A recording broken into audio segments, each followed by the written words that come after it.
نحمده ونصلي على رسوله الكريم أما بعد فأعوذ بالله من الشيطان الرجيم بسم الله الرحمن الرحيم يا أيها الذين آمنوا اتقوا الله وكونوا مع الصادقين صدق الله العظيم.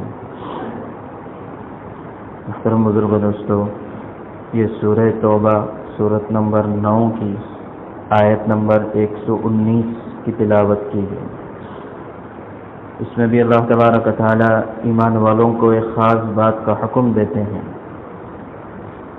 کہ اگر ایمان والے اس پر عمل کر لیں تو یہ ان کے متقی بننے کا سبب بن جائے گا، یعنی اس کے ذریعے سے تقوی پیدا ہو جائے گا. چنانچہ اللہ تعالیٰ فرماتے ہیں یا ایھا الذین آمنوا، اے ایمان والو، اتقوا اللہ، اللہ سے ڈرنے والے بن جاؤ، وکونوا مع الصادقین، اور سچے لوگوں کے ساتھ رہو. اس آیت کا پس منظر یہ ہے کہ اس سے پہلی آیتوں میں آیت نمبر 117 اور 118 میں اللہ نے ان 3 صحابہ کرام کا ذکر فرمایا ہے جو غزوہ تبوک میں جانے سے پیچھے رہ گئے تھے. ویسے تو بہت سے لوگ پیچھے رہ گئے تھے، لیکن وہ منافقین میں سے تھے، اور یہ 3 صحابہ پکے سچے مومنین میں سے تھے، لیکن کسی وجہ سے یہ بعض اپنے مجبوریوں کی وجہ سے یا بس آج کل میں نکلنا ہے اس سلسلے میں یہ لوگ پیچھے رہ گئے تھے. یہ 3 صحابہ تھے، کعب بن مالک رضی اللہ تعالیٰ عنہ، مرارہ بن ربیع رضی اللہ تعالیٰ عنہ، اور ہلال بن امیہ رضی اللہ تعالیٰ. یہ 3 صحابہ غزوہ تبوک سے پیچھے رہ گئے تھے اور بظاہر کوئی عذر نہیں تھا. ان 3 صحابہ کو یاد رکھنے کے لیے ایک ترتیب ہے کہ ہر ایک کے شروع کا ایک حرف لیا جائے تو اس سے ان کو یاد رکھنا آسان ہوتا ہے، اور اس کا مجموعہ بنے گا مکہ. میم سے مرارہ بن ربیع رضی اللہ تعالیٰ عنہ، کاف سے کعب بن مالک رضی اللہ تعالیٰ عنہ، اور ہاں سے ہلال بن امیہ رضی اللہ عنہ. یہ 3 صحابہ غزوہ تبوک سے پیچھے رہ گئے تھے. بخاری شریف میں ان کا طویل قصہ موجود ہے. اسی طرح حضرت شیخ نے فضائل اعمال میں بھی اس کو نقل کیا ہے.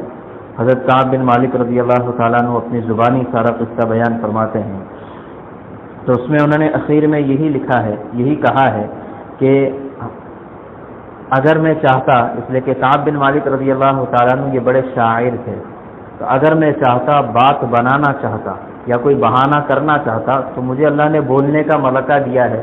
میں بہت اچھے طریقے سے گھما پھرا کر اللہ کے نبی صلی اللہ علیہ وسلم کے سامنے بہت سے بہانے پیش کر سکتا تھا، لیکن میں نے اپنے آپ پر یہ لازم کیا کہ میں سچ بات کہوں گا. چنانچہ سچ بات انہوں نے کہی، تینوں نے سچ بات کہی کہ اللہ کے نبی صلی اللہ علیہ وسلم ہم کو کوئی عذر نہیں تھا، بس ہم آج کل کی وجہ سے رک گئے. تو اس پر بھی جو ہے ان پر عتاب نازل ہوا اللہ کی طرف سے کہ اللہ کے نبی صلی اللہ علیہ وسلم اور صحابہ کرام نے، یعنی اللہ کے حکم سے صحابہ کرام نے 50 دن تک ان تینوں حضرات کا بائیکاٹ کر دیا تھا. اور پھر اس کے بعد اللہ تعالیٰ نے ان کی برات پر اور ان سے رضامندی پر یہ آیتیں نازل فرمائیں، 117، 118، 119. یہ آیت نمبر جو ہے اس پر نازل ہوئی ان کی برات پر کہ اللہ تعالیٰ ان سے راضی ہو گئے. تو اب جب اللہ تعالیٰ ان سے راضی ہو گئے تو ان سے راضی ہونے کا ایک بڑا سبب یہ تھا کہ ان لوگوں نے سچ بات کہی تھی. تو سچ کی وجہ سے بظاہر تھوڑی سی آزمائش تو آئی 50 دن تک کے لیے، لیکن اس کے بعد اللہ تبارک تعالیٰ نے انعام یہ دیا کہ قرآن میں ان کا ذکر کیا. ان کی توبہ کے قبول ہونے کا ذکر اللہ نے قرآن میں کر دیا، یعنی رہتی دنیا تک اللہ تعالیٰ نے ان کی توبہ کی قبولیت کو اپنے پاک کلام میں ذکر کیا. یہ سچائی کی سب سے بڑی دولت تھی، سب سے بڑی نعمت ان کو ملی تھی. تو بہرحال تو اب اس واقعے کے بعد اللہ تعالیٰ عام ایمان والوں کو مخاطب کر رہے ہیں، عام ایمان والوں کو پکار کر کہہ رہے ہیں کہ آپ لوگ بھی اللہ کا تقوی اختیار کرو، اللہ سے ڈرنے والی زندگی اختیار کرو. وَكُونُوا مَعَ الصَّادِقِينَ، اور سچے لوگوں کے ساتھ تم لوگ رہو. دیکھیے قرآن کی تعبیر پر ہم غور کریں. قرآن یہ نہیں کہہ رہا ہے کہ سچ کہو، سچ کہو، قرآن یہ نہیں کہہ رہا ہے. قرآن کہہ رہا ہے سچے لوگوں کے ساتھ رہو. کیا مطلب کہ کبھی کبھی ایسا ہوتا ہے کہ آدمی کوئی نیک کام کرنا چاہتا ہے یا سچ بولنا چاہتا ہے، لیکن ماحول کی وجہ سے وہ سچ نہیں بول پاتا ہے۔ تو اسی وجہ سے قرآن یہ نہیں کہہ رہا ہے کہ سچ کہو، بلکہ قرآن کہہ رہا ہے سچے لوگوں کے ساتھ رہو، کہ تم جس صحبت میں رہو گے، جس سنگت میں رہو گے، ویسے ہی اثرات تمہارے اندر آئیں گے۔ جیسا تمہارا فرینڈ سرکل ہوگا ویسے ہی تمہاری زندگی کی اچھائیاں اور برائیاں تمہاری رہے گی۔ اگر اچھے لوگوں کے ساتھ، نیک لوگوں کے ساتھ، سچے لوگوں کے ساتھ اگر تمہارا اٹھنا بیٹھنا ہوگا تو انہی کے اثرات تمہارے اندر آئیں گے، اور خدا نخواستہ اگر برے لوگوں کے ساتھ اٹھنا بیٹھنا ہوگا تو انہی کے اثرات آئیں گے۔ جیسے حدیث پاک میں آتا ہے کہ اچھی صحبت کی مثال ایسی ہے جیسے کہ کوئی عطار کے پاس، عطر بیچنے والے کے پاس بیٹھے، کہ اگر اس سے خوشبو نہیں بھی خریدی تو کم از کم مفت کی خوشبو تو مل ہی جائے گی۔ اور بری صحبت کی مثال ایسے ہے جیسے کہ لوہار کے پاس کوئی بیٹھ جائے تو اگر جو ہے اس کی طرف سے کوئی آگ یا چنگاری نہ بھی ملے، لیکن اس کے باوجود بھی کپڑوں کا گندا ہونا اور جو ہے اس میں کالک کا لگ جانا، یہ چیزیں تو ہو ہی جاتی ہے۔ تو یہ ہے اچھی صحبت اور بری صحبت کی مثال۔ اور ہم دنیا میں بھی روز دیکھتے ہیں کہ جن کی صحبت اچھی ہوتی ہے وہ اچھے راستے پر آتے ہیں۔ جو نوجوان اچھے دوستوں کے ساتھ رہتے ہیں تو وہ ایک دوسرے کی دیکھا دیکھی مسجد میں بھی آ جاتے ہیں، نمازوں کا بھی اہتمام کرتے ہیں، نیکیوں کا بھی اہتمام کرتے ہیں۔ اور جو برے لوگوں کے ساتھ رہتے ہیں، اگرچہ خود اچھے ہوں لیکن اگر برے لوگوں کے ساتھ رہتے ہیں تو برے لوگ جب کوئی برائی کرتے ہیں تو اگرچہ وہ اس میں شامل نہ ہوں، لیکن جب نام آتا ہے اور جو ہے پکڑ دھکڑ شروع ہوتی ہے تو اس میں وہ لوگ بھی پس جاتے ہیں، کیونکہ یہ اس کے ساتھ میں تھا، یا یہ وہاں پر دیکھنے گیا تھا، یا یہ وہاں پر پایا گیا تھا، اس کی گاڑی وہاں پر ملی تھی۔ یہ کیوں ہوا؟ اس لیے کہ برے لوگوں کے ساتھ صحبت رہی، برے لوگوں کے قریب زیادہ گئے، تو اس وجہ سے برائی میں بھی اس کا ذکر آیا۔ اسی وجہ سے کہا جاتا ہے کہ بد اچھا بدنام برا۔ ایک آدمی غلط کام کر رہا ہے لیکن چپکے سے کر رہا ہے، کسی کو پتہ نہیں چلتا ہے، ٹھیک ہے، یہ ایک اعتبار سے صحیح۔ لیکن ایک آدمی ہے جس نے کوئی وہ غلط کام کیا ہی نہیں لیکن اس سلسلے میں بدنام ہو گیا، تو نہ برائی کی اور زبردستی کی اس کے بدنامی آ گئی۔ تو بد اچھا بدنام برا، تو یہ کیسے ہوتا ہے؟ یہ بری صحبت کی وجہ سے ہوتا ہے۔ اور صرف یہ بری صحبت کا اثر دنیا ہی تک نہیں رہے گا، بلکہ حدیث پاک میں آتا ہے المرء مع من احب، کہ کل قیامت کے دن بھی آدمی جن لوگوں سے محبت کرتا ہے انہی لوگوں کے ساتھ کل قیامت میں اٹھایا جائے گا۔ چنانچہ جب یہ روایت صحابہ کرام نے سنی، یہ حدیث سنی، تو صحابہ کرام بہت زیادہ خوش ہوئے۔ کیوں خوش ہوئے؟ خوش ہونے کا حق تھا ان کا، کہ ان کا اٹھنا بیٹھنا کن لوگوں کے ساتھ تھا؟ اللہ کے نبی صلی اللہ علیہ وسلم کے ساتھ، صحابہ کرام کے ساتھ۔ تو لہٰذا وہ لوگ یہ حدیث سن کر بڑے خوش ہو گئے کہ ہماری محبتیں تو ساری اللہ اس کے رسول صلی اللہ علیہ وسلم کے ساتھ ہے، تو کیا سعادت کی بات ہو کہ کل قیامت میں ہم کو اللہ اس کے رسول صلی اللہ علیہ وسلم کے ساتھ اٹھایا جائے، صحابہ کرام کے ساتھ اٹھایا جائے۔ چنانچہ حضرت بلال رضی اللہ تعالیٰ عنہ کے بارے میں آتا ہے کہ انتقال سے پہلے وہ اشعار پڑھ رہے تھے، اور ان کے اشعار تھے کہ غدن نلقى الاحبہ محمد و حزبہ، کہ کل کو جب موت آئے گی تو ہم اپنے دوستوں سے ملیں گے۔ کون دوست ہیں؟ محمد صلی اللہ علیہ وسلم اور ان کی جماعت اور ان کے ساتھی، یہ ہمارے دوست ہیں۔ تو لہذا اچھی صحبت کے اثرات صرف دنیا ہی تک نہیں رہتے ہیں بلکہ آخرت میں بھی اللہ تبارک تعالیٰ انہی لوگوں کے ساتھ ان کا شمار فرمائیں گے۔ تو لہٰذا یہاں پر قرآن یہ کہہ رہا ہے کہ سچے لوگوں کے ساتھ رہو۔ اچھا، سچائی کی کیا قدر ہے؟ یہ تو ہر عقل مند آدمی سمجھتا ہے کہ سچائی کتنی بڑی دولت ہے اور کتنی بڑی نعمت ہے۔ ایک روایت میں آتا ہے کہ علیکم بالصدق فإن الصدق یہدی الی البر وإن البر یہدی الی الجنہ، کہ سچائی جو ہے آدمی کو نیکی کی طرف لے کر آتی ہے اور نیکی آدمی کو جنت کی طرف لے جاتی ہے، اور آدمی برابر سچ کہتا رہتا ہے یہاں تک کہ اللہ کے یہاں بھی سچا لکھا جاتا ہے۔ اور پھر آگے فرمایا کہ جھوٹ سے بچا کرو، اس لیے کہ جھوٹ یہ فسق و فجور کی طرف لے کر جاتا ہے، گناہ کی طرف لے کر جاتا ہے، اور گناہ جہنم کی طرف لے کر جاتی ہے، اور آدمی برابر جھوٹ بولتا رہتا ہے یہاں تک کہ اللہ کے یہاں بھی وہ جھوٹا لکھا جاتا ہے۔ تو کتنی بدقسمتی ہے کہ کوئی شخص اللہ کے یہاں پر جھوٹا لکھا جائے۔ تو لہٰذا جو ہے اللہ تعالیٰ ہمیں سچائی کی دولت سے نوازے کہ ہم چھوٹی چھوٹی بات پر، تھوڑی تھوڑی چیزوں پر جو ہے بلا اختیار کے جھوٹ بول دیتے ہیں۔ کسی سے کوئی وعدہ کیا، کوئی بزنس کا مسئلہ ہے، تجارت کا مسئلہ ہے، کسی سے آرڈر لے رکھا ہے کہ میں پرسوں دے دوں گا، اگر ہم سے نہیں ہو سکتا ہم کہہ دیں ایک ہفتے کے بعد دوں گا، ضروری نہیں کہ ہم یہ کہیں کہ پرسوں ہی دوں گا۔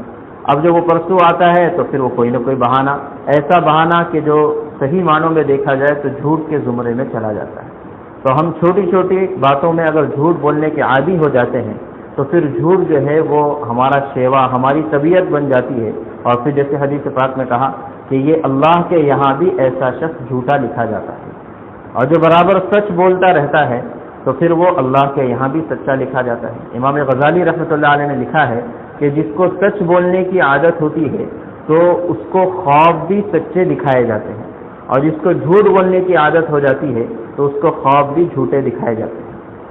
تو بہت سارے ہمارے لوگ جو ہے خواب کی تعبیر معلوم کرتے ہیں کہ اس خواب کی کیا تعبیر ہے، اور اس کے بارے میں بہت پریشان رہتے ہیں کہ یہ میرا خواب کیا ہے اور کیا بتلانا چاہ رہا ہے، اس خواب کے ذریعے سے کیا مجھے اشارہ ملنے والا ہے، اس کے لیے بہت سے لوگ پریشان ہوتے ہیں۔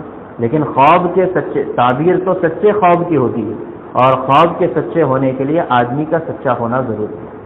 اسی وجہ سے اللہ کے نبی صلی اللہ علیہ وسلم کے بارے میں آتا ہے، بخاری کی روایت ہے، حضرت عائشہ رضی اللہ تعالیٰ عنہ فرماتی ہے کہ آپ کو نبوت ملنے سے پہلے سچے خواب آیا کرتے تھے، کہ جو چیز آپ خواب میں دیکھتے ویسے ہی ہو جاتا۔ تو سچے خواب جو ہے یہ مبشرات ہے، اللہ کی طرف سے نیک بندوں کے لیے یا ایمان والوں کے لیے بشارت کی چیزیں ہیں۔ کبھی کبھی اللہ تعالیٰ اپنے نیک بندوں کو کوئی بشارت سناتے ہیں، یا یہ کہ کسی بات کی اطلاع دے دیتے ہیں اس کام کے ہونے سے پہلے تک۔ تو یہ کب ہوتا ہے؟ جب آدمی کا دل سچا ہو اور اس کو سچ بولنے کی عادت رہتی ہو۔ اسی طریقے سے روایت میں ایک قصہ بھی ملتا ہے، بڑا عجیب قصہ ہے کہ آدمی اگر جھوٹ کو چھوڑ دے تو بہت سے گناہوں سے آدمی بچ سکتا ہے۔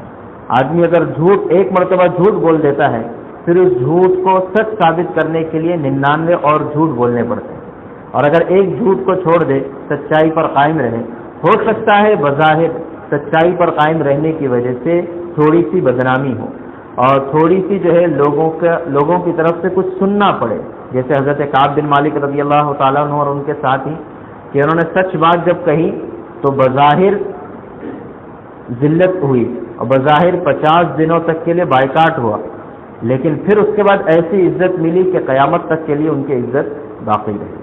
تو یہی حال جو ہے ہمیشہ کا ہے۔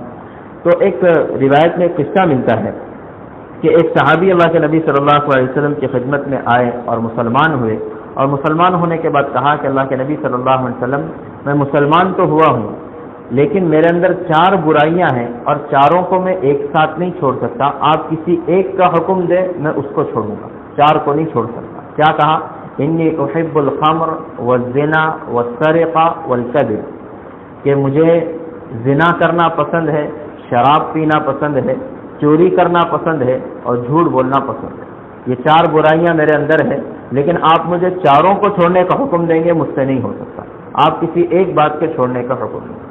اللہ کے نبی صلی اللہ علیہ وسلم کی ذات خود حکیم ذات تھی، تربیت کے سارے طریقے جاننے والی ذات تھی۔ اللہ کے نبی صلی اللہ علیہ وسلم نے فرمایا ٹھیک ہے، جھوٹ کو چھوڑ دینا، باقی چیزیں کرتے رہنا۔ تو اب وہ صحابی خوش ہو گئے کہ جھوٹ کو چھوڑنا آسان ہے بنسبت چوری، زنا اور شراب نوشی کے۔ چنانچہ جب دوسری مرتبہ یہ ہوا کہ جب وہ گئے اور ان کے سامنے موقع آیا شراب پینے کا، تب انہوں نے سوچا کہ شراب تو پینے کی اجازت ملی ہے، شراب پی لوں، لیکن پھر سوچا کہ اگر شراب پیوں گا، اللہ کے نبی صلی اللہ علیہ وسلم کی خدمت میں جاؤں گا تو مجھ سے پوچھا جائے گا شراب پی، تو ظاہر ہے کہ مجھے سچ بولنا ہے، اس لیے کہ میں نے جھوٹ نہ بولنے کا اقرار کر رکھا ہے، بیعت کر رکھی ہے اللہ کے نبی صلی اللہ علیہ وسلم سے۔ تو اگر جو ہے میں کہوں گا شراب پی ہے تو شراب پینے کی سزا مجھ پر لاحق ہو جائے گی، شراب پینے کی جو شرعی حد ہے، شرعی سزا ہے، وہ مجھے دی جائے گی۔